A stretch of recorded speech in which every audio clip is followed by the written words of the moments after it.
Bueno, ¿cómo andamos? Bienvenidos a Ferbere, un nuevo episodio, en este caso, in situ. Hoy estamos, lo prometido es deuda, si bien lo prometimos para ir a San Juan, pero nos venimos a Mendoza en este caso, y tenemos actualización de episodio de podcast, porque habíamos hablado con ella cuando estaba en la zona de San Juan, en el Valle de Pedernal, y en este caso cambiamos de zona, cambiamos de lugar, ella volvió a casa, estamos en Mendoza, como dije, y estoy con Paula Pupi González, flamante enóloga de Bodega Antigal. ¿Cómo estás? Muchas gracias por esta introducción. Muy bien, muy contenta de recibirte ahora en Mendoza.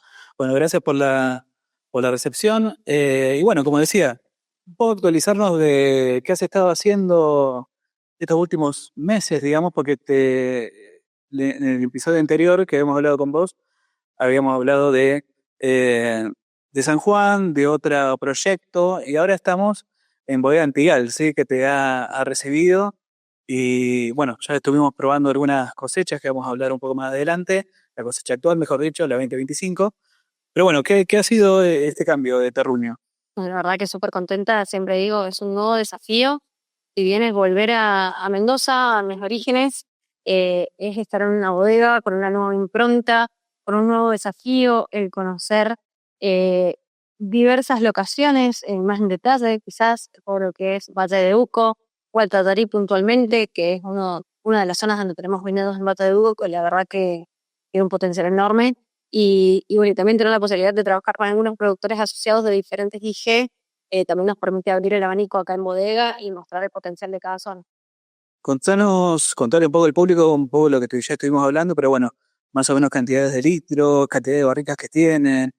Bueno, nosotros como bodega Antigal, que está ubicada en Maipú, para quien no lo conoce, muy cerca del centro, es una bodega que data de 1897, donde tratamos de mantener lo que es la fachada original de la bodega, pero alrededor de los años 2000 tuvo una remodelación muy grande en pos de tener vasijas con volúmenes más chicos, y ahí fue donde también empezamos a diversificar el tipo de vasijas que teníamos. Hoy en día tenemos una bodega que tiene 1 millón de litros de capacidad, repartido entre tanques de acero inoxidable, piletas de concreto, y un poco en función de mi incorporación también, con el nuevo estilo que estamos buscando para identificarnos como bodega. Hemos sumado huevos de concreto, fudres, ánforas de arcilla. Entonces, bueno, tenemos hoy en día también barricas, tenemos, pero digo, es un portfolio súper grande de diversidad de vasijas que nos permiten mostrar quizás de un mismo varietal diferentes formas de expresarse en función de la vasija donde se la cosecha, en donde se la guarda, perdón, aparte de los puntos de cosecha que también ya venimos trabajando y demás. Bien, tu incorporación reciente tiene que ver también con un cambio de concepto enológico.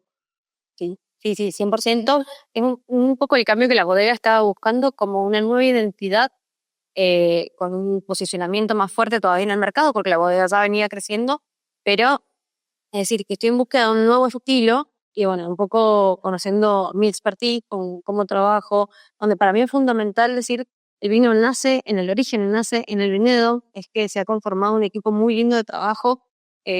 No soy la única persona nueva en el equipo, también está Matías Casagrande como ingeniero agrónomo, donde hay mucha sinergia y la verdad que entendemos hacia dónde vamos y es la forma de trabajo que nos gusta llevar a cabo.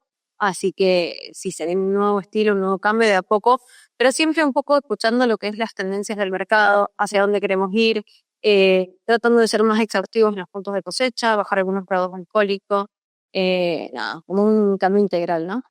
Bien, estuvimos hablando un poco en la bodega vamos a explicar un poco a la gente, sí, hay una forma de testear suelo, por decirlo de alguna manera, que son las calicatas, ¿sí? Que básicamente es hacer un corte en el viñedo y ver los diferentes estratos que tiene de limo, de arcilla y demás. Eh, ¿Cuántas calicatas han hecho bueno, ellos están trabajando, ahora lo va a mencionar Pupi, pero es con Guille Corona, que tiene el libro La geografía del vino, que se lo súper recomiendo, si lo quieren tener. Ya van varias ediciones, la verdad que está un libro muy, muy interesante. Pero bueno, con él están trabajando en un tema de calicatas. Sí, bueno, con él, con Guille estamos viendo puntualmente lo que es la composición del suelo, porque uno a veces cuando habla, ok, tengo viñedos en Huerto Tarí, pero no significa que todo nuestro viñedo presente las mismas cualidades en cuanto a composición, estratos, de cómo está compuesto el suelo. Nosotros actualmente tenemos 33 hectáreas cultivadas y en total son 110 hectáreas de terreno. La idea es continuar en función de este estudio de suelo que estamos haciendo para definir el próximo planting plan de la bodega, para continuar en las hectáreas incultas, decidir en función del tipo de suelo qué variedad se adapta mejor a tal o cual perfil.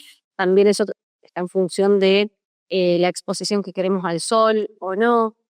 Entonces son un montón de factores que uno tiene que poner sobre la mesa a consideración antes de tomar la decisión de una nueva plantación.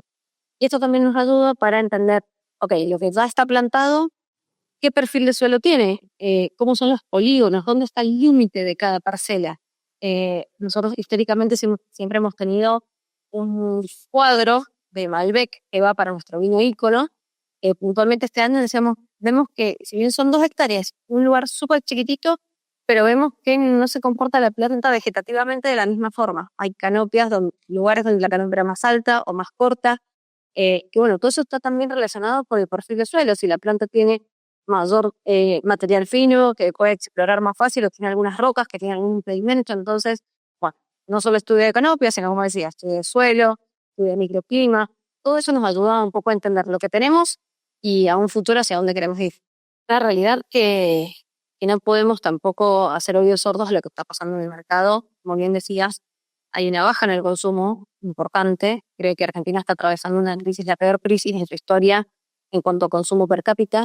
Menos de 16 litros, 17 litros por persona al año, marca un hito no muy bueno, digo, precedente, donde en los 70, 80 estábamos hablando de 80, 90 litros per cápita. Entonces digo, algo ha pasado y algo tenemos que hacer para tratar de revertir o evitar que esto siga disminuyendo. Un poco, a ver, está claro que hay hábitos de consumo que han ido cambiando, que hoy en día a mí me pasa, digo, no es que te haces una pausa al mediodía para comer, para tomar tu tiempo, tu copita de vino, disfrutarlo. Uno siempre tiene como, está a las corridas, está con el tiempo que no das abasto. O también incluso uno trata de cuidarse porque sabes que el fin de semana realmente, bueno, vas a tener un desarrollo con las comidas y sí, entre semanas me trato de cuidar. Entonces, bueno, creo que un poco en pos de eso es que surge todo esto de bebidas con menor graduación alcohólica o incluso con 0 grado de alcohol. Eh, Quizás acá en Argentina no está tan notorio y presente todavía el consumo de este tipo de bebidas, más se ve presente en Estados Unidos principalmente, pero bueno, incluso para Estados Unidos, para nosotros como Antigal, es nuestro principal mercado. Entonces digo, bueno, de alguna forma tenemos que acaparar ese nicho de gente que, bueno, ¿por qué no? En lugar de que mire a otro tipo de bebida alcohólica, bueno, por lo menos siga consumiendo vino. Sí, estamos haciendo algunos ensayos, estudios y demás, porque insisto, creo que es algo que no podemos hacer vista gorda, pero eh, es para diferentes ocasiones, diferentes targets de gente, digo, rango etario también. Es un montón de factores que hay que tener en consideración, pero bueno, sí es cierto que estamos analizándolo al tema. Contanos un poco, bueno, ¿qué se viene de nuevo? Ya que tenemos cosecha nueva, 2025, estuvimos probando recién, de verdad, cosas muy prometedoras, con muy buen futuro y con un estilo bastante marcado, que es lo que estábamos hablando antes. Eh, ¿Qué se viene de nuevo y en qué líneas? Bueno, se vienen muchas cosas nuevas, un poco. Lo que puedas contar. Sí, no, la realidad es que siempre, para quien me conoce sabe que no me quedo quieta y esto de crear, de mostrar, insisto con esto de recorrer zonas y lo que nos llama la atención de tal zona, tratar de trabajar la bodega y ver cómo se comporta. Así que un poco trabajando sobre eso es que vamos a tener, lo nuevo que se viene como lanzamiento es un espumante, método Charmat, que va a estar saliendo cerca de fin de año.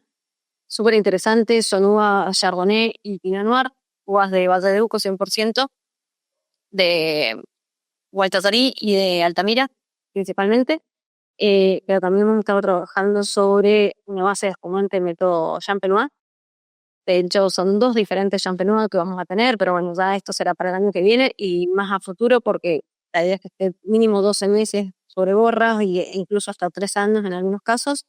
Pero bueno, espumantes vamos a tener un portfolio renovado. Después, bueno, hemos estado trabajando también sobre Pinot Noir.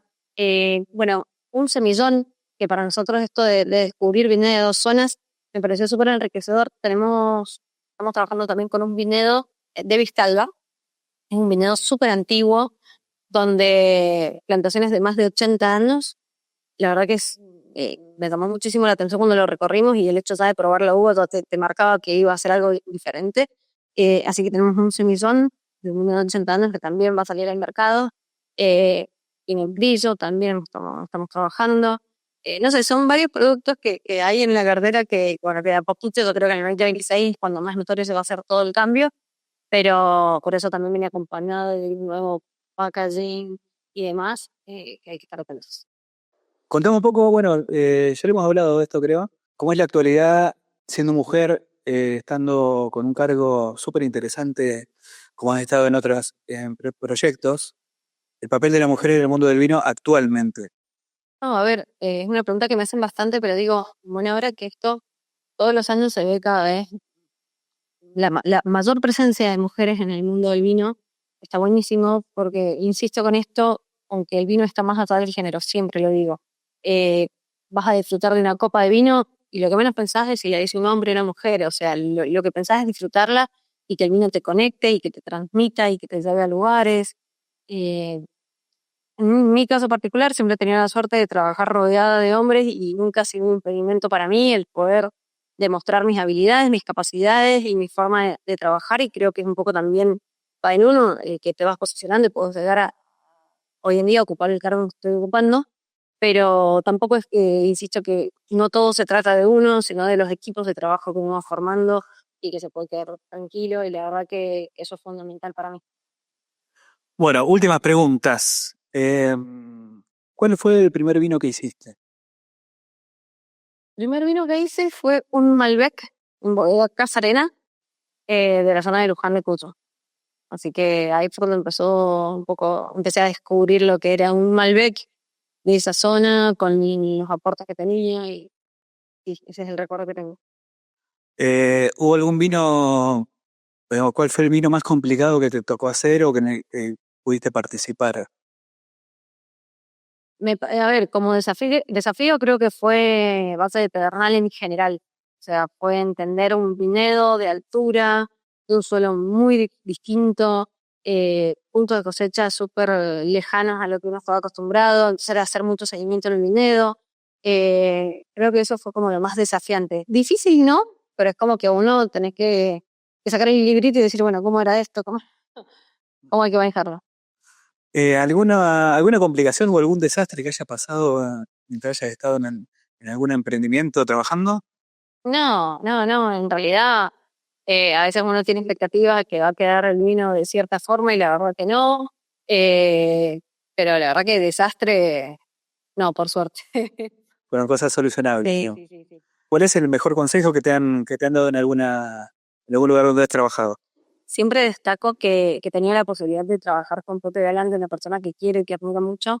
Y siempre nos reíamos en época de vendimia porque Pepe me decía, Paula, el que no arriesga no gana.